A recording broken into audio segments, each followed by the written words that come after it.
बच्चों की जान बड़ों का स्वाद। पिज़्ज़ा बहुत ही टेस्टी लाजवाब पिज़्ज़ा। ना तो आपको आटा गूंदना है, ना बेलना है, ना तो आपको ओवन की ज़रूरत पड़ेगी। आज हम बनाएंगे तवे पर 5 मिनट में टेस्टी टेस्टी पिज़्ज़ा। हेलो चटोरो, कैसे हो आप सब? आई होप आप सब अच्छे होंगे, तंदुरुस्त होंगे और मज़े में होंगे और आपको मेरी रेसिपीज अच्छी लग रही होंगी। तो आज मैं आ गई हूँ एक नई रेसिपी के साथ। आज हम बनाएंगे पिज़्ज़ा। ना तो आपको बेलना है, ना आटा गूंदना है, ना तो आपको ओवन की ज़रूरत पड़ेगी। हम 5 मिनट में बनाएंगे पिज़्ज़ा, बहुत ही टेस्टी, वो भी तवे पे। तो उसके लिए हमने यहाँ पे 1 कटोरी मैदा ले लिया है। उसके बाद हमने यहाँ पे आधा चम्मच नमक डाल दिया है और उसके बाद हमारे पास यहाँ पे 1 चम्मच चीनी डालनी है। चीनी हमने पिज़्ज़ा को स्वीट बनाने के लिए नहीं ली है, ये हमें कलर देगी, इसलिए हम यहाँ पे चीनी का यूज़ कर रहे हैं। उसके बाद हम यहाँ पे ईस्ट डालेंगे, ये आप ईस्ट डाल सकते हो। तो इसको अच्छे से हमने मिक्स कर लेना है। ना तो आपको इसको बेलना है, ना तो इसको गूंदना है। देखना, बिल्कुल बहुत ही अच्छे तरीके से आज आपको पिज़्ज़ा बनाना सिखाऊंगी। तो जिस कटोरी से आपने मैदा लिया है, उसी कटोरी से आपने जितना मैदा लिया है उतना ही आपको फ्रेश दही ले लेना है। जिस कटोरी से आपने मैदा मेज़र किया है, उसी से आपने यहाँ पे दही लेना है और फाइन सा बैटर तैयार करना है। ध्यान रखना है आपको, इसमें आपने पानी बिल्कुल भी नहीं यूज़ करना है। जितना आपने दही डाल दिया है उसी दही से आपको इसका फाइन सा बैटर तैयार करना है। तो और हमें कुछ भी यहाँ पे यूज़ नहीं करना है। अगर आप चाहो तो यहाँ पे आधा आप मैदा ले सकते हो, आधा आप गेहूं का आटा ले सकते हो, दोनों से मिलके भी आप बना सकते हो, लेकिन यहाँ मैं मैदा से ही बना रही हूँ, तो आप उससे भी बना सकते हो। तो अब मैं इसको हाथ से इसका बैटर तैयार कर लूँगी। इसको तब तक आपने इसका बैटर तैयार करते जाना है, तब तक एक फाइन सा इसका बैटर तैयार ना हो जाए और इसकी फाइन सी कंसिस्टेंसी ना बन जाए। तो तब तक आपको इसको डो को तैयार करते रहना है। तो ये देखो कितना अच्छा हमारा डो तैयार हो रहा है। ये देखो, इसमें बिल्कुल भी लम्स नहीं होने चाहिए, बिल्कुल फाइन सा हमारे पास बैटर होना चाहिए। तो ये देखो, इस जैसे मैं बता रही हूँ ऐसे ही आपको बनाना है। तभी अगर हमारा जो बैटर तैयार अच्छा हुआ होगा, तभी हमारा पिज़्ज़ा का बेस भी बहुत ही अच्छा बनेगा। पिज़्ज़ा के बेस को अच्छा बनाने के लिए हमें उसका बैटर का होना भी अच्छा ज़रूरी है। तो ये देखो, आपको तब तक इसको तैयार करना है जब तक इसकी एक अच्छी सी कंसिस्टेंसी ना बन जाए। तो यहाँ पे हमने इसको तैयार कर लिया है। तो पिज़्ज़ा बेस बनाने के लिए हमने यहाँ पे तवे को बिल्कुल लो फ्लेम पे यहाँ पे हमने गर्म पहले से कर लिया है। तवे को याद रखना है कि लो फ्लेम पे ही आपको इसको गर्म करना है। उसके बाद हमने ऑयल ले लिया है, ये मैंने रिफाइंड ऑयल लिया है। सारे तवे पे आपको इसको फैला देना है। उसके बाद जो हमने बैटर तैयार करा है, वो बैटर हमने तवे पे डाल देना है। ये देखो, इस तरीके से आपको डालना है और आपका बैटर भी इसी कंसिस्टेंसी में होना चाहिए, तभी आपका बेस अच्छा बनेगा, वरना आपका बेस अच्छा नहीं बनेगा। तो ये देखो, इस तरीके से आपको फैला देना है, रोटी के जैसे आपको फैला देना है। तो बहुत ही अच्छी ये रेसिपी है। ना तो आपको बेलने की दिक्कत पड़ेगी, ना तो आपको आटा गूंदने की दिक्कत होगी। और तवे पे हम 5 मिनट में होममेड ये हम पिज़्ज़ा बना सकते हैं अपनी मर्जी से। जो आपको बेसिस खानी है वो हम लगा सकते हैं। तो आप बहुत ही अच्छे से आप यहाँ पे घर पे आपको बना सकते हैं। तो मैंने यहाँ पे बहुत ही अच्छे से एक रोटी के साइज में इसको मैंने फैला दिया है। उसके बाद हमें एक बर्तन ले लेना है जो कि मेरे तवे के साइज का हो। तो मेरे पास एक बड़ा सा बर्तन था, तो मैंने इसको ढक दिया है जिससे कि हमारा जो हीट है वो बाहर ना जाए। तो हमें 4 से 5 सेकंड तक हमें इसको तवे पे रखना है। उसके बाद हमें इसको देख लेना है। तो नीचे का जो बेस है हमारा बहुत ही अच्छे से ये देखो पक गया है और इसमें कलर भी आया है। ये कलर हमें चीनी की वजह से आया है। जो हमने चीनी डाली थी अपने बैटर में, उसी से ये कलर आया है। अगर आपने नहीं डाली होती तो कलर नहीं आता। तो इसको हमें एक प्लेट की मदद से निकाल लेना है, प्लेट तवे पे रख लेनी है, उसके बाद इसको उल्टा कर लेना है और हमारा जो बेस है वो हमारी प्लेट में आ जाएगा। तो इसी तरीके से आपको भी निकाल लेना है। तो आप देख सकते हो कितना अच्छा कलर आया है पिज़्ज़ा में। उसके बाद हमें वहीं तवे को रख देना है, बिल्कुल लो फ्लेम पे ही रखना है, और जिस हमारा बेस जिस साइड से नहीं पका है उस साइड से हमें उसको ढाल देना है। और उसके बाद हमें शेजवान सॉस जो है वो हमें ले लेना है। ये हमारी पिज़्ज़ा सॉस है। अगर आपके पास पिज़्ज़ा सॉस नहीं है तो टोमेटो सॉस होगी, उसमें आप यहाँ पे रेड चिली पाउडर का यूज़ भी कर सकते हो, उसमें आप डाल सकते हो और उससे आपका ये पिज़्ज़ा सॉस तैयार हो सकता है। तो आप उसका यूज़ भी कर सकते हो, उससे भी बहुत ही टेस्टी लाजवाब स्वाद आता है, तो उसका यूज़ कर सकते हो। तो यहाँ पे हमने इसको अच्छे से लगा लिया है। उसके बाद हमारी आ गई पिज़्ज़ा की जान मोज़रेला चीज़। तो यहाँ पे भर भर के मैंने मोज़रेला चीज़ डाली है।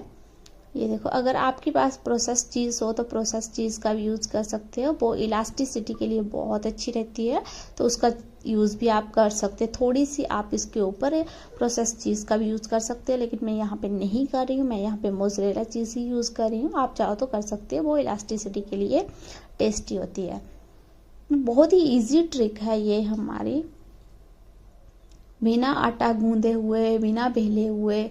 उसके बाद हम वेजिस से इसको सजा लेते हैं। जो आपको वेजिस होंगी वो आप ले सकते हो। मेरे पास यहाँ पे कैप्सिकम एंड अनियंस है तो मैं इसी का यूज़ कर रही हूँ। आप पॉन्स लगा सकते हो, पनीर लगा सकते हो, जो भी आपके पास होगा उससे हम सजा सकते हैं। तो अब हम पिज़्ज़ा की सजावट कर लेते हैं। अगर आपको मेरी रेसिपीज़ अच्छी लग रही होंगी तो आप मेरे चैनल को सब्सक्राइब करना, वीडियोस को शेयर करो और कमेंट करके बताओ कि आपको कैसी लग रही हैं वीडियोस और आगे आपको क्या देखना है, तो आप कमेंट बॉक्स में बता सकते हो। ये एक बहुत ही अच्छी रेसिपी है, आप घर पे एक बार ज़रूर ट्राई करना। आपको ना तो बाज़ार में जाना पड़ेगा और आपको घर बैठे फ्रेश आप खा सकते हैं, गर्मा गर्म आप सर्व कर सकते हो। बड़े बूढ़े जवान सारे इसको खा सकते हैं, बहुत ही ज़्यादा टेस्टी लगता है ये पिज़्ज़ा। एक बार ज़रूर ट्राई करना आप घर पे। 5 मिनट में बहुत ही इजी टेस्टी पिज़्ज़ा आपको मिल जाएगा। ना तो आपको बेलने की ज़रूरत पड़ेगी, ना तो आपको इसको आटा गूंदने की ज़रूरत पड़ेगी। तो आगे आपको मैं बेलने वाला पिज़्ज़ा भी मैंने आपको बताया हुआ है, वो भी आप देख लेना, जैसे आपको ठीक लगे वो आप बना लेना। तो अब हमने यहाँ पे बेसिस लगा दिया। उसके बाद हमने थोड़ी थोड़ी ऊपर और हम भर भर के यहाँ पे चीज़ डाल रहे हैं। जितनी आपको चाहिए उतनी आप डाल सकते हो। उसके बाद हमने यहाँ पे पिज़्ज़ा सीजनिंग ओरिएनो हमने डाल दिए हैं।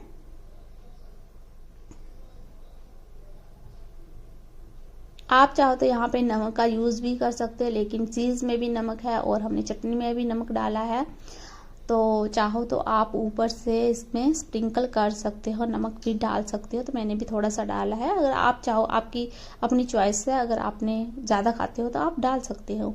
तो अब हमने सब कुछ डाल दिया है। अब बारी आती है इसको पकाने की। तो पकाने के लिए हमने यहाँ पे गैस को बिल्कुल लो फ्लेम पे रखा है, बिल्कुल लो फ्लेम पे ही रखना है आपको, वरना हमारा पिज़्ज़ा जल जाएगा। उसके बाद हमने एक बर्तन की मदद से इसको ढक दिया है, जिससे हमारी हीट बाहर ना जाए, और 10 मिनट तक आपको पका देना है। 10 मिनट के बाद ये देखो कितना अच्छा हमारा कलर आया है, कितना अच्छा हमारा पिज़्ज़ा पक गया है और हमारी चीज़ भी मेल्ट हो गई है। तो इसी तरीके से आपको भी पिज़्ज़ा बनाना है। ये देखो कितना अच्छा यहाँ पे कलर दिया है। तो अब हम इसको सर्व कर लेते हैं एक प्लेट में। गर्मा गर्म पिज़्ज़ा तैयार है यहाँ पे। तो आपको भी इसी तरीके से पिज़्ज़ा को बनाना है घर पे, और बहुत ही टेस्टी तवे पे ये टेस्टी पिज़्ज़ा आप खा सकते हो बना के। उसके बाद हम यहाँ पे पिज़्ज़ा कटिंग कर लेते हैं। बहुत ही टेस्टी पिज़्ज़ा बना था हमारा। ये देखो हमारी चीज़ देखो कितनी अच्छी मेल्ट हुई है, बहुत ही टेस्टी पिज़्ज़ा बना है।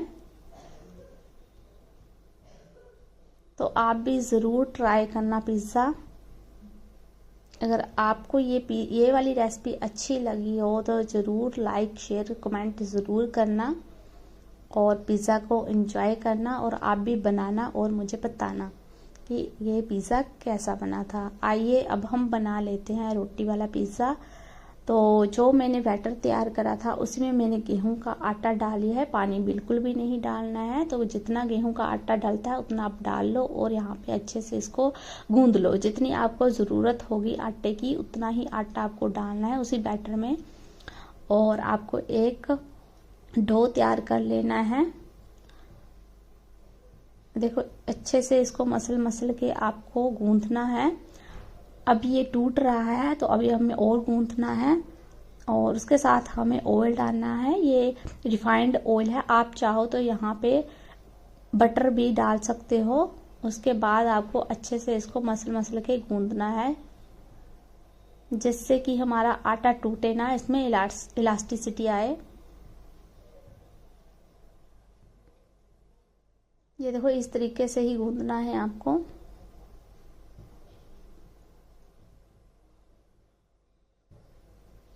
ये देखो अभी हमारा आटा खिंच रहा है, टूट नहीं रहा है।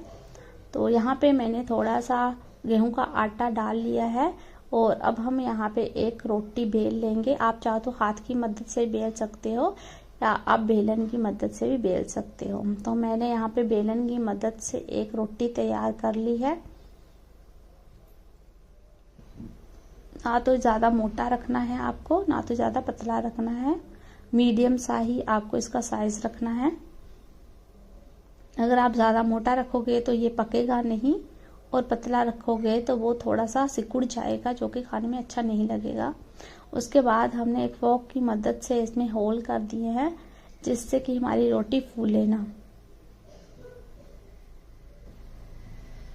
तो होल भी हो गए हैं। उसके बाद हम यहाँ पे तवे पे इसको डाल देते हैं। 4 से 5 सेकंड आपको इसको तवे पे रखना है। उसके बाद आपको देख लेना है। ये देखो एक साइड की रोटी हमारी पक गई है, पिज़्ज़ा बेस हमारा हो गया है तैयार। अब हमने जिस साइड से पका लिया है उसको ऊपर रखना है, और आपको इसकी सजावट करना स्टार्ट कर देनी है। ध्यान रखना है कि आपको गैस जो है वो बिल्कुल लो फ्लेम पे होनी चाहिए, हाई फ्लेम पे नहीं रखनी है। अगर आप हाई या मीडियम रखोगे तो पिज़्ज़ा जल जाएगा, बिल्कुल भी टेस्टी नहीं होगा और बीच में से कच्चा रह जाएगा। तो आपको जितना भी प्रोसेस करना है सारे प्रोसेस में गैस को मीडियम नहीं रखना है, ना तो हाई रखना है, बिल्कुल लो फ्लेम पे ही आपको पिज़्ज़ा को बनाना है। तो ये दूसरा पिज़्ज़ा भी हमारा रेडी हो गया है। तो आप भी बिल्कुल इसी तरीके से बना सकते हो। Thank you.